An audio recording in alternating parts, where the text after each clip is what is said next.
Hi everyone. JavaScript video की series में हम इसके पहले देख चुके हैं, वेरिएबल्स का पहला लेक्चर देख चुके हैं। आज हम दूसरा देखेंगे। उसमें देखे थे हमने वेरिएबल्स डिक्लेयर कैसे करते हैं और ग्लोबल स्कोप क्या होता है, और किन वेरिएबल को ग्लोबल लेवल पर डिक्लेयर करते हैं तो उनका स्कोप ग्लोबल होता है और किन का ग्लोबल नहीं होता। इसके अगले सीरीज में इस वीडियो में हम देखेंगे ब्लॉक स्कोप एंड लोकल अथवा फंक्शनल स्कोप। लोकल और फंक्शनल दोनों सेम ही है, दोनों का मतलब। तो जो वेरिएबल्स वर्ड से डिक्लेयर किए गए थे वो चाहे ब्लॉक के अंदर डिक्लेयर किए गए थे चाहे फ्लैट लेवल पे, उनका स्कोप ग्लोबल था। लेकिन जो वेरिएबल लेट और कॉन्स्ट से डिक्लेयर किए गए थे इनका स्कोप ग्लोबल नहीं था। देखो, ग्लोबल वेरिएबल को हम दिस डॉट वेरिएबल नेम से भी एक्सेस कर सकते हैं, क्योंकि दिस कीवर्ड और विंडो कीवर्ड जो है हमारा विंडो ऑब्जेक्ट को पॉइंट करता है, ग्लोबल ऑब्जेक्ट को पॉइंट करता है। और ग्लोबल ऑब्जेक्ट जो है वो ग्लोबल वेरिएबल को होल्ड करता है। अगर वेरिएबल लेट और कान से डिक्लेयर किया गया है तो उस वेरिएबल को हम दिस कीवर्ड से नहीं एक्सेस करते। दिस डॉट सपोज बी करें तो हम बी को नहीं एक्सेस कर पाएंगे, लेकिन दिस डॉट अगर ए करें तो ए को हम एक्सेस कर पाएंगे। क्यों? क्योंकि ये हमारा ग्लोबल लेवल है। अगर हम दिस डॉट बी करते हैं तो नहीं एक्सेस कर पाएंगे। जैसे कि डिबगर यहाँ पे लगा के देख लेते हैं इनको मेमोरी कहाँ पे मिली थी। देखो, जो हमारा पहले वीडियो में ए अनडिफाइंड थे भी और सी की वैल्यू, क्योंकि हमने डिबगर ए 9th वाली लाइन पे लगा दिया था जहाँ पे ए डिक्लेयर किया गया है। और जावास्क्रिप्ट कोड 2 पार्ट में एग्जीक्यूट होता है। फर्स्ट पार्ट फंक्शन और वेरिएबल को मेमोरी मिलती है, सेकंड पार्ट में कोड का एग्जीक्यूशन होता है। जब एग्जीक्यूशन होता है तब उसकी वैल्यू असाइन होती है, और पहले जो भी वेरिएबल डिक्लेयर किए गए उनकी वैल्यू अनडिफाइंड रहती है फर्स्ट फेज में। इसके बारे में हम डेप्थ में बाद में देखेंगे। अभी हम देखते हैं बेसिकली। देखो, ए को कहाँ वर्ड कीवर्ड से डिक्लेयर किया गया है तो ए का स्कोप ग्लोबल के अंदर है। लेट और कौन से डिक्लेयर किया गया है बी और सी को, तो इनका स्कोप स्क्रिप्ट के अंदर है। जब ये किसी फंक्शन और ब्लॉक के अंदर नहीं है उस केस में। और हमें कंसोल करके देखा था। देखो, ए को वैल्यू 10 मिल गई लेकिन बी अनडिफाइंड हो गया। क्यों? क्योंकि ए को दिस डॉट ए से किया तो दिस जो है हमारा ग्लोबल ऑब्जेक्ट को पॉइंट करता है, तो ये तो कंसोल में आ गया। ये की वैल्यू तो हमें ग्लोबल ऑब्जेक्ट में पड़ी थी, मिल गई। लेकिन बी जो है हमारा ग्लोबल ऑब्जेक्ट के अंदर है ही नहीं, इसका स्कोप ग्लोबल के अंदर है नहीं, तो इसलिए बी की वैल्यू हमें यहाँ पे अनडिफाइंड मिली। क्या होता है अगर वेरिएबल हम केवल नेम से डिक्लेयर करते, वेरिएबल नेम लिख के उसमें केवल वैल्यू रख देते, और इसको कहाँ पे मेमोरी मिलती? इस वेरिएबल को मेमोरी मिलती ग्लोबल के अंदर। देखो, अगर वेरिएबल को किसी भी कीवर्ड से डिक्लेयर नहीं किए हो तो उसको हमेशा मेमोरी कहाँ पे मिलने वाली है? हमेशा मेमोरी ग्लोबल के अंदर मिलेगी। चाहे इस वेरिएबल को किसी ब्लॉक के अंदर डिक्लेयर करो या फिर किसी फंक्शन के अंदर। अगर कुछ भी डिक्लेरेशन कीवर्ड नहीं लिखे हो, केवल वेरिएबल नेम लिख के उसको वैल्यू दे दिए हो, तो उसको ऑलवेज मेमोरी मिलने वाली है ग्लोबल के ही अंदर। तो अगर हम टेम्प को देखें कहाँ पे मेमोरी मिली है, तो टेम्प वेरिएबल को मेमोरी मिलेगी कहाँ पे? ग्लोबल के ही अंदर मिलेगी। देखो,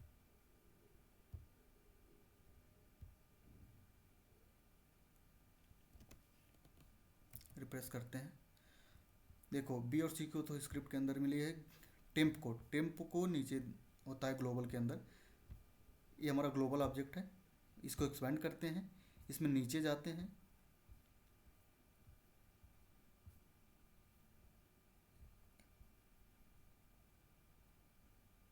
ये रहा हमारा टेम्प ग्लोबल के अंदर। यहाँ पे हमारा टेम्प रहा। तो अगर हम वेरिएबल का केवल नेम लिख देते हैं और उसमें वैल्यू डाल देते हैं तो उसको ऑलवेज मेमोरी मिलने वाली है ग्लोबल के ही अंदर। तो हम देखते हैं फंक्शनल स्कोप क्या होता है। देखो, जब हम ये सारे वेरिएबल्स किसी फंक्शन के अंदर डाल दें, यही सारे वेरिएबल, देखो इस केस में वायर से डिक्लेयर किए वेरिएबल को इस मेमोरी कहाँ पे मिली है? ग्लोबल के अंदर। लेकिन जब ये सारे वेरिएबल्स इस फंक्शन के अंदर डाल देता हूँ, इस फंक्शन के अंदर अंदर डाल दूँ ये सारे वेरिएबल्स, तो कहाँ पे इनको मेमोरी मिल जाएगी? इनको मेमोरी कहाँ पे मिलने वाली है, लेट्स देखते हैं।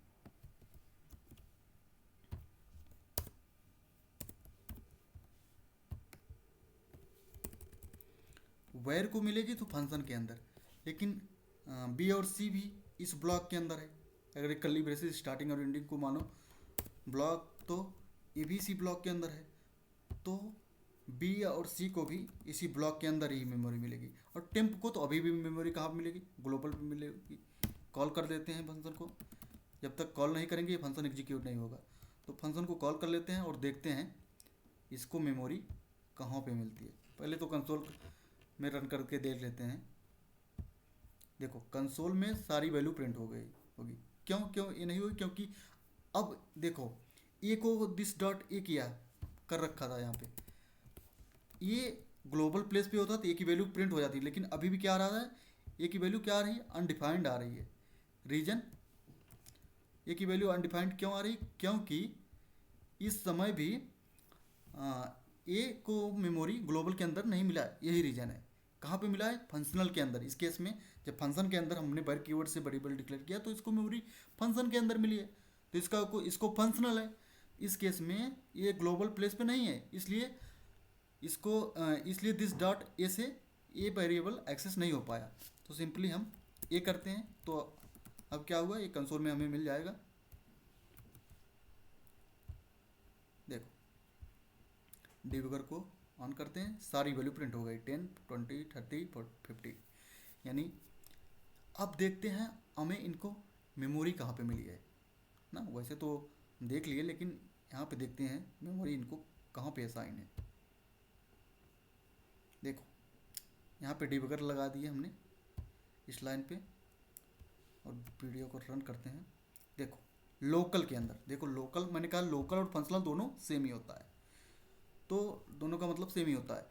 तो जो है ए बी सी तीनों अभी लोकल के अंदर दिखाई दे रहे हैं, हाँ दिखाई दे रहे हैं, लेकिन क्योंकि ये एक ब्लॉक भी है ना, ये एक ब्लॉक भी है, तो इसलिए बी और सी इसी ब्लॉक में है, यानी इसी फंक्शन के अंदर है, और ए भी इसी फंक्शन के अंदर है। तो इन सब की मेमोरी सेम ही प्लेस पे दिखा रही, जबकि टेम्प की मेमोरी यहाँ पे नहीं दिखाई। टेम्प अभी भी ग्लोबल पे है, वो बैर कीवर्ड सॉरी टेम्प जो है किसी भी कीवर्ड से डिक्लेयर नहीं है, सिंपली वेरिएबल का नेम लिखा है, उसमें वैल्यू असाइन नहीं है, इसलिए ऑलवेज इस केस में वेरिएबल ग्लोबल में ही मिलेगा। मेमोरी उस वेरिएबल को ग्लोबल प्लेस पे ही मिलने वाली है। ये देखो टेम्प को ग्लोबल प्लेस पे ही मिल रही है, हमने फंक्शन के अंदर डिक्लेयर किया। अभी इस केस में हमने देखा बी ए बी सी तीनों को मेमोरी जो है लोकल प्लेस पे मिली है, यानी फंक्शनल के स्कोप में। तो मैं तो कह रहा था कि बी और सी लेट और कौन से डिक्लेयर किए गए मेमोरी को जो है, इन वेरिएबल को मेमोरी मिलती है किसमें, ब्लॉक के अंदर। तो इन तो ब्लॉक के अंदर है नहीं, फंक्शनल के अंदर हो गई, नहीं ब्लॉक के अंदर है, क्योंकि ये ब्लॉक यहाँ से यहाँ पे स्टार्टिंग यहाँ पे एंडिंग है, तो इस ब्लॉक के अंदर ही में अगर ही हम इसको, अगर हम इस बी और इन सारे वेरिएबल्स को एक ब्लॉक के अंदर डाल देता हूँ, इस ब्लॉक के अंदर डाल दो ये सारे वेरिएबल्स, अब जो है देखो अब हमें क्लियरली पता हो जाएगा। अब हम इस सारे वेरिएबल को एक्सेस कर रहे हैं इस ब्लॉक के अंदर, तो चूंकि मैंने बताया था लेट और कांस्ट से डिक्लेयर किए गए वेरिएबल ये ब्लॉक स्कोप होते हैं, तो इसके बाहर क्या है एक्सेसिबल होंगे बी और सी, नहीं होंगे। क्यों, क्योंकि इनका स्कोप इसी ब्लॉक के अंदर है, यहाँ पे स्टार्टिंग है। लेकिन ए का स्कोप फंक्शनल होता है, तो इस पूरे फंक्शन में ये कहीं भी एक्सेस कर सकते हैं, यानी ए तो हमारा बाहर प्रिंट हो जाएगा कंसोल में, लेकिन बी और सी नहीं होंगे। टेम्प तो ग्लोबल स्कोप है, अगर इसको किसी भी कीवर्ड से डिक्लेयर ही नहीं किए हैं तो इसका स्कोप तो ग्लोबल है, ये तो कहीं भी एक्सेसिबल रहेगा टेम्प। बट बी और सी यहाँ पे एक्सेसिबल नहीं होंगे। हम इसे रन करके देखते हैं, फिर से एग्जीक्यूट करें। देखो क्या होगा, बी अनडिफाइंड, लेकिन ए की वैल्यू प्रिंट हो गई 10। क्यों, क्योंकि ए जो है हमारा फंक्शनल स्कोप है और बी और सी जो है हमारे ब्लॉक स्कोप है। ए ब्लॉक जो है इस ब्लॉक के बाहर हम इसको नहीं एक्सेस कर सकते। अगर यही बी और सी इस ब्लॉक के अंदर एक्सेस करें तो एक्सेसिबल होंगे 100%। अब हम बी और सी की पहली वैल्यू मिलेगी 20 और 30, देन मिलेगा ए और ओ की वैल्यू, क्योंकि उसको बाद में एग्जीक्यूट कराना है। देखो परफेक्टली अब यहाँ पे मिल गई। क्यों?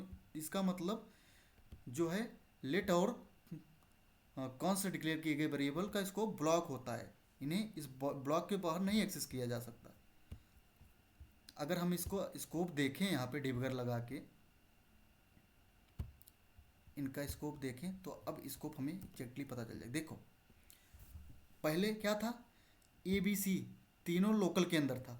अभी करंटली क्या है, जब ब्लॉक के अंदर डाल दिया बी सी को, एक पर्टिकुलर अलग से ब्लॉक के अंदर डाल दिया, सारे वेरिएबल को डाला, लेकिन ए जो है वर कीवर्ड से डिक्लेयर किया गया है। ए को अभी भी मेमोरी फंक्शनल के अंदर है, लोकल के अंदर है, लेकिन बी और सी लेट और कॉन से डिक्लेयर किए गए, इनको मेमोरी कहाँ पे मिल गई, इस ब्लॉक के अंदर मिल गई। तो इसलिए लेट और कॉन से डिक्लेयर किए गए वेरिएबल ब्लॉक स्कोप होते हैं, और जबकि वर से डिक्लेयर किए गए ग्लोबल स्कोप होता है या फंक्शनल होता है। इस केस में फंक्शन के अंदर डिक्लेयर किया गया तो इसका स्कोप फंक्शनल है। जबकि टेम्प जो कि किसी भी कीवर्ड से डिक्लेयर नहीं किया है, ना लेट कास्ट ना वर, तो इसको मेमोरी कहाँ मिलेगी, ग्लोबल में मिलेगी। अब ये भी देखो इसका वैल्यू 50 है, ग्लोबल के अंदर है। हमने देखा लेट कॉन्स्ट वर इनका स्कोप क्या है, ये डिक्लेयर कब किए जाते हैं। और एक चीज़ देखते हैं इंपॉर्टेंट टर्म, देखो लेट और कॉन्स्ट से डिक्लेयर किए गए, अगर इसके अंदर एक नेस्टेड ब्लॉक और बना दें तो क्या ये वेरिएबल्स इसके अंदर एक्सेस होंगे, बिल्कुल होंगे। ये सारे वेरिएबल्स इसके अंदर एक्सेस होंगे। क्यों? क्योंकि ये ब्लॉक जो है इनर वाला ब्लॉक, ये इनर मोस्ट ब्लॉक, ये ब्लॉक जो है इस वाले ब्लॉक के अंदर है। अगर कोई भी ब्लॉक जिसमें वेरिएबल डिक्लेयर किया गया है उसके अंदर कोई ब्लॉक लगा है तो ये ब्लॉक जो है, क्योंकि इस वाले ब्लॉक के अंदर है रेड वाले के, तो इस ये सारे वेरिएबल्स जो लेट और कौन से डिक्लेयर किए गए हैं वो पर्टिकुलर इसी ब्लॉक में है। तो ये ब्लॉक इसके अंदर है तो इसके अंदर एक्सेसिबल रहेंगे, क्योंकि इन वेरिएबल का स्कोप कम से कम इस ब्लॉक तक तो है ही ना, इस ब्लॉक तक इनका स्कोप है। तो इनके इस ब्लॉक के अंदर कहीं भी इनको एक्सेस करोगे तो ये एक्सेसिबल रहेंगे। तो ये थे हमारे लेट और कॉन्सेप्ट। अब डिफरेंट ये है जानना हमें, ये है कि अगर लेट का भी स्कोप ब्लॉक है, कॉन्स्ट का भी स्कोप ब्लॉक है, तो हमें लेट और कॉन्स्ट दो क्यों हुए, हम एक ही चीज़ यूज करते, हमें दो ये कीवर्ड क्यों दिए गए। इसलिए दिए गए क्योंकि अगर आपने लेट से वेरिएबल डिक्लेयर किया तो उसकी वैल्यू को आप चेंज कर पाओगे। यहाँ पे अगर बी इक्वल टू हम लिखने चाहें 200 तो बी कैन राइट, अगर लेकिन सी को कॉन्स्ट से डिक्लेयर किए गए वेरिएबल को अगर हम यहाँ पे 300 लिखना चाहूँ तो नहीं लिख पाऊँगा, क्योंकि कॉन्स्ट जब वेरिएबल हम डिक्लेयर करते हैं तो जिस टाइम पे हम वेरिएबल डिक्लेयर करते हैं उसी टाइम पे हमें इसको वैल्यू भी देनी है, और जो वैल्यू देंगे वही वैल्यू इसकी फाइनल हो जाएगी। इसकी वैल्यू को हम रीअसाइन नहीं कर सकते, यानी फिर से हम इसको वैल्यू असाइन नहीं कर सकते। तो इसलिए हमें बी तो परफेक्टली है फाइन, बी की वैल्यू हम चेंज कर सकते हैं, यानी लेट से अगर वैल्यू वेरिएबल डिक्लेयर किए उसकी वैल्यू तो चेंज कर सकते हैं, लेकिन अगर कौन से डिक्लेयर किए हैं तो उसकी वैल्यू को हम चेंज नहीं कर पाएंगे। तो हम बी और सी दोनों की वैल्यू चेंज नहीं कर पाएंगे। बी की कर लेंगे क्योंकि ये लेट से डिक्लेयर किया गया, लेकिन सी की नहीं कर पाएंगे। तो अगर हम रन करके इसको देखते हैं तो क्या होगा, एरर मारेगा। देखो assignment to a constant variable, किस लाइन पे, 18 लाइन पे। देखो लाइन नंबर 18 पे ये सी है ना कांस्टेंट हो, अगर हम बी को केवल असाइन करते हैं तो ये परफेक्टली फाइन है। अब हमें बी की वैल्यू 200 हो चुकी है, देखो ये परफेक्टली फाइन है, मिल भी रहा है 200। और यहाँ पे भी देख लो वेरिएबल एनवायरनमेंट के अंदर भी ये 200 ये। और एक चीज़ होता है शैडोइंग, इसके लिए हम अगले वीडियो में देखते हैं। क्योंकि वीडियो की लेंथ ऑलरेडी 14 मिनट हो चुकी है। तो अगले वीडियो में हम शैडोइंग देखेंगे, इन पर कुछ एग्जाम्पल और भी देखेंगे। अगर वीडियो पसंद आए तो हमारे वीडियो को लाइक कीजिए, अपने दोस्तों के साथ शेयर कीजिए और हमारे चैनल को भी सब्सक्राइब कीजिए। इस तरीके इंटरेस्टिंग वीडियो देखने के लिए आपको धन्यवाद।